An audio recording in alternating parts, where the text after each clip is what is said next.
বড়সড় সড়ক দুর্ঘটনা। বালু বোঝাই ট্রাকের ধাক্কায় একটি বোলেরো গাড়ি দুর্ঘটনার কবলে পড়ে আহত হন 4 জন, যার মধ্যে দুজনের অবস্থা গুরুতর।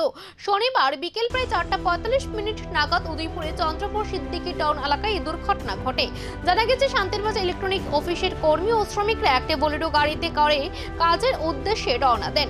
পথে পিছন থেকে দ্রুত গতিতে আসে একটি বালু বোঝাই ট্রাক সজোরে ধাক্কা দেয় গাড়িটিকে। এতে গাড়িটি মারাত্মকভাবে ক্ষতিগ্রস্ত হয় এবং গাড়িতে থাকা যাত্রীরা আহত হন। স্থানীয় বাসিন্দারা দ্রুত ঘটনাস্থলে পৌঁছে উদ্ধার কাজ শুরু করেন। পরে দমকল কর্মীরা এসে আহতদের উদ্ধার করে গোমতী জেলা হাসপাতালে পাঠান।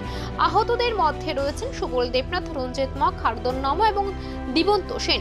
এদের মধ্যে হারদন নম ও দিবন্ত সেনের অবস্থা আশঙ্কাজনক বলে জানা গেছে। অন্যদিকে বাকি দুজনকে প্রাথমিক চিকিৎসার পর পর্যবেক্ষণে রাখা হয়েছে। ঘটনার পর এলাকায় চাঞ্চল্য ছড়ায়। পুলিশ দুর্ঘটনার কারণ খতিয়ে দেখতে তদন্ত শুরু করেছে। স্থানীয়দের অভিযোগ, এলাকায় নিয়মিত দ্রুত গতির ভারী যান চলাচলের কারণে দুর্ঘটনার আশঙ্কা বেড়ে চলেছে। ট্রাফিক নিয়ন্ত্রণে কঠোর ব্যবস্থা নেওয়ার দাবি জানিয়েছেন স্থানীয়রা। এখন দেখার প্রশাসন কি পদক্ষেপ নেয়।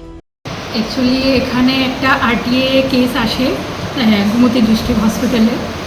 এর মধ্যে 4 জন গুরুতর আহত হয়। এর মধ্যে বেশি আহত হয় দিবন্ত সেন অ্যান্ড সুবল দেবনাথ। আমরা ওদের সবাইকে সিটি স্ক্যানে পাঠাই। এখনও রিপোর্ট বাকি আছে প্রাথমিক চিকিৎসার পর। এখন পেশেন্টরা মোটামুটি স্টেবল আছে। বাকিটা আমরা সিটি স্ক্যান রিপোর্ট অনুযায়ী রেফার করবো কিনা এটা দেখব।